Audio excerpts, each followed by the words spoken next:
అమరావతి అట్లాగే మరొక వైపున రాజధానులకు సంబంధించి ఎదురవుతున్నటువంటి అంశాలు ఓపెన్ సీక్రెటే, మనకు కొత్తగా చెప్పుకోనక్కర్లేదు. కాకపోతే అమరావతి రాజధానినే అన్నటువంటి విషయాన్ని మరొక వైపున ఇటు తెలుగుదేశం చెప్తోంది. అదే సందర్భంలో వైఎస్ఆర్ కాంగ్రెస్ పార్టీ విశాఖపట్నమే రాజధాని స్వయంగా జగన్ చెప్తున్నటువంటి అంశం ఇక్కడ కీలకమవుతోంది. అయితే ప్రధానమైనటువంటి అంశం ఏంటంటే ఎలాగ ఫ్యూచర్లో డెవలప్ చేస్తారన్నటువంటి దగ్గర ఎవరి లెక్కలు వాళ్ళకు ఉన్నాయి. దానికి సంబంధించి ఏదైతే తీసుకొస్తున్నటువంటి వ్యవహారాలకు సంబంధించి అంటే అమరావతి శ్రీభరత్ ఎవరైతే బాలకృష్ణ అల్లుడు వచ్చేటప్పటికి 20-25 ఏళ్ళు పడుతుంది అది డెవలప్మెంట్కి సంబంధించి. కాబట్టి విశాఖ ఇంజన్ గ్రోత్ కాబట్టి దాన్నే అన్నటువంటి పాయింట్ని ఇక్కడ వైసీపీ వాళ్ళు హైలైట్ చేస్తున్నారు. అదే సందర్భంలో జగన్మోహన్ రెడ్డి మాత్రం విశాఖ రాజధాని అక్కడి నుంచినే ప్రమాణం చేస్తామని ప్రకటించుకొచ్చారు.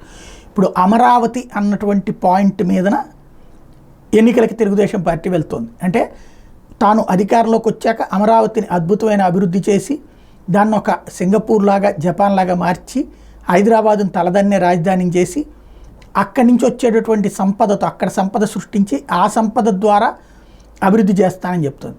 విశాఖపట్నం నుంచి పరిపాలన ప్రారంభించి ఖర్చు ఎక్కువ లేకుండా అభివృద్ధి అక్కడి నుంచి చేసుకుంటూ వెళ్ళి దాంట్లో ఓ 10 ఏళ్లలో హైదరాబాద్ స్థాయికి తీసుకెళ్తానని జగన్ చెప్తున్నాడు. ఈ ఇద్దరిలో ఎవరి మాటను జనం నమ్ముతారన్నట్టు రేపు ఎన్నికల తర్వాత రిజల్ట్ తర్వాత తేలుతుంది.